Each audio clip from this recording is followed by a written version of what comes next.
سلام ګران لیدونکو، دا نن خبري ټولګه ته ښه راغلاست. د شاپور زدران جسد نن مازدیګر له هند څخه د کابل نړیوال هوایي ډګر ته راورسېد.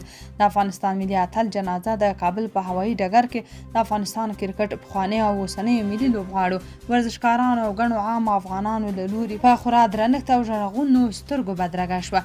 د مرحوم جسد له هوایي ډګر څخه نیغ په نیغه د کابل د بګرامي ولسوالۍ اړوند صدراعظم کارګوټي کې د هغوی مینې ته لیږدول شوې. د هغه جنازه به سبا سهار د کابل عیدګاه جومات کې ادا او په نادر خان تپه کې به خاورو ته وسپارل شي. بلوچستان کې 42 پاکستاني نظامیان وژل شوي. د پاکستان پوځ وايي په بلوچستان ایالت کې د جولای له 8مې راهیسې په 3 وسوالو بریدونو کې 42 پوځیان او پولیس وژل شوي دي. پوځ د چهارشنبې په ورځ ویلي چې په دغو پیښو کې ټول 450 وسوال هم وژل شوي دي. د پوځ ویان یو ځل بیا افغان طالبان د وسوالو په ملاتړ تورن کړل. هغه خبرداری ورکړی چې افغانستان کې به د ترهګرو پر مرکزونو بریدونو ته دوام ورکړي. وړاندې په بلوچستان کې ځایي رسمي سرچینو ویلي و چې د چهارشنبې په ورځ د بلوچستان او سند پر عمومي لاره د جاو کراس په سیمه کې د پوځیانو پر کاروان د وسوالو برید په ترڅ کې 11 پوځیان وژل شوي او په سیمه کې د عملیاتو پر مهال 19 وسوال هم وژل شوي دي. افغان چارواکي ټرمپ ته ویلي باګرام به یوازې خوب کې وویني. د کلتور وزارت نشراتي مرستیال مهاجر فراهي د امریکا د ولسمشر ډونالډ ټرمپ هغو څرګندونو ته چې باګرام به بیرته ترلاسه کړي ویلي چې باګرام به یوازې په خوب کې وویني. فراهي ټینګار کړی چې د باګرام هوایي اډه په بشپړ ډول د افغان حکومت په واک کې ده او د ده په وینا همداسې به ټول لاندې پاتې شي. باګرام هوایي اډه د 2001 کال د سپټمبر د 11مې له بریدونو وروسته په افغانستان کې د امریکا په مشرۍ د نړیوالو ځواکونو له مهمو پوځي مرکزونو و. دغه اډې شاوخوا 2 لسیزې د امریکا د پوځي عملیاتو په برخه کې مهم رول درلود او په 2020 کال کې د امریکایي ځواکونو له وتلو وروسته د طالبانو لاس ته ولوېده. ډونالډ ټرمپ په تیرو څو میاشتو کې څو ځله ویلي چې امریکا باید د باګرام اډه د خپل ستراتیژیک موقعیت له امله په ځانګړې توګه چین او ایران ته د نږدېوالي له کبله ساتلې وای. ټرمپ وايي له ایران سره معامله یوازې د وخت ضایع کول دي. د امریکا ولسمشر ډونالډ ټرمپ ویلي چې له ایران سره معامله او خبرې اترې یوازې د وخت ضایع کول دي او د ده په ان نور له تهران سره د خبرو بهیر پای ته رسېدلی دی. ټرمپ د ترکیې په انقره کې د ناټو سرمسرجې په څنډه کې خبریالانو ته وویل چې د ایران چارواکي په خبرو اترو کې رښتینې نه دي او له هرې هوکړې وروسته خپلې ژمنې ماتوي. ټرمپ وویل زما په ان هر څه پای ته رسېدلي دي، نور نه غواړم ورسره معامله وکړم. هغوی ناروغان، زور زیاتي کوونکي او بې رحمه خلک دي. هغه ادعا وکړه چې که تهران اټومي وسلې لرلی خامخا به یې کارولې. ټرمپ وویل موږ پر یوه تړون هوکړه کوو، خو کله چې له غونډې ووځي یعنې ایران او له رسنیو سره خبرې وکړي وایي چې موږ هیڅکله ورسره خبرې نه دي کړي. هغوی دروغ وایي. د ټرمپ په وینا له ایران سره معامله کول یوازې د وخت ضایع کول دي. د امریکا ولسمشر زیاته کړه چې د مذاکره کوونکي لا هم خبرو ته چمتو دي خو وروستۍ پریکړه به خپله کوي. قالیباف وايي په هرمز تنګي کې به د امریکا لخوا هیڅ ډول لاسوهنې ته اجازه ورنکړو. د ایران د پارلمان مشر محمد باقر قالیباف په تهران کې د علي خامنه‌ای او د هغه د کورنۍ د غړو د جنازې د مراسمو په څنډه کې له چینایي چارواکو سره د لیدنې پر مهال ویلي چې ایران به په هرمز تنګي کې د امریکا هیڅ ډول لاسوهنې ته اجازه ورنکړي.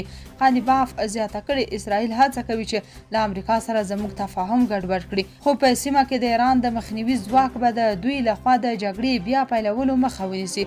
محمد باقر قالیباف ویلي د ایران او چین ترمنځ د اړیکو پراختیا به په نړۍ کې د کړکېچونو په کمښت کې اغیزمن رول ولوبوي. ورته مهال بلومبرګ راپور ورکړی چې د اوربند او د امریکا او ایران ترمنځ د سولې د تفاهم لیک لاسلیک سره زرګونه کښتۍ چلوونکي لا هم له هرمز تنګي څخه د تیردلو لپاره په فارس خلیج کې د 100 ورځو راهیسې بند پاتې دي. له بل پلوه خپاره شوي تصویرونه د چهارشنبې په سهار د ایران په سویل بندر عباس سیمه کې د زورورو چاودنو شیبه ښیي. د امریکا مرکزي قومندانۍ یعنې سنټکام ویلي چې په هرمز تنګي کې پر سوداګریزو کښتیو د ایران د وروستیو بریدونو په ځواب کې د بریدونو نوې څپه پیل کړې ده. د کرکټ نړیوال شورا یعنی ICC مشر جی شاه د افغانستان د کرکټ ملي لوبډلې د پخواني ستوري شاپور زادران پر مړینه ژوره خواشیني ښودلې او د افغان کرکټ په تاریخ کې د هغه رول نه هېرېدونکی بللی دی. جی شاه پر خپله ایکس پاڼه د شاپور زادران د 38 کلنۍ په عمر د مړینې په تړاو لیکلي. د پخواني افغان کرکټر شاپور زادران پر مړینه سخت ارمانجن شوم. شاپور د نړیوال کرکټ په ډګر کې د افغانستان په دغه بېساري او د پام وړ پرمختګ کې خورا ارزښتمن او لوی رول لوبولی و. د کرکټ نړیوالې شورا مشر د 2015 کال په نړیوال جام کې د هغه تاریخي لوبې ته په اشارې سره زیاته کړې. هغه به تل په نړیوالو میدانونو کې د سکاټلند پر وړاندې د خپلې هغې بریاوې راوړونکې الونډر لوبې له امله په یاد وساتل شي چې د افغانستان په تاریخ کې په نړیوال جام کې د لومړنۍ بریا ویاړ ثبت کړ. جی شاه په خپل پیغام کې د شاپور زادران کورنۍ د هغه ملګرو او د افغانستان کرکټ ټولې کورنۍ او مینوالو ته د زړه له کومې تسلیت او ډاډګیرنه وړاندې کړې او د ارواښاد د روح د آرامښت دعا یې کړې ده. د کورنیو چارو وزارت ویان عبدالمتین قانع د ملګرو ملتونو د کډوالو عالي کمیشنرۍ له ارشد پلاوي سره د سراج الدین حقانی کتنې او رسمي خبرو اترو خبر ورکړی دی. قانع لیکلي د کډوالۍ عالي کمیشنر د کډوالو د ستونزو په هوارولو، افغانستان ته د راستنېدونکو افغانانو په ملاتړ او د بشري مرستو په رسولو کې د دغه سازمان د همکاریو د دوام په اړه خبرې وکړې. نوموړي زیاته کړې چې د کورنیو چارو وزیر د ملګرو ملتونو د دغه پلاوي د سفر ستاینه وکړه او د کډوالو د لیږد او تنظیم په پروسه کې د دغې ادارې له هڅو او همکاریو څخه مننه وکړه. دا په داسې حال کې ده چې له ګاونډي هیوادونو څخه د افغان کډوالو د جبري راایستلو لړۍ لا هم په شدت سره دوام لري او د هغوی لاسنیوي او سمبالښت د طالبانو او نړیوالو مرستندویه بنسټونو لپاره یو لوی ازمایښت بلل کیږي. ایران وايي د جګړې درېدلو مسؤلیت د امریکا په غاړه دی. وروسته له هغه چې امریکا تېره شپه د ایران په ځینو برخو هوایي بریدونه وکړل، د ایران د بهرنیو چارو وزارت ګواښ کړی چې دا بریدونه د دواړو هیوادونو ترمنځ له شوې هوکړې سرغړونه ده او زیاتوي چې د تاوتریخوالي د ډېرېدلو د پایلو مسؤلیت به د امریکا په غاړه وي.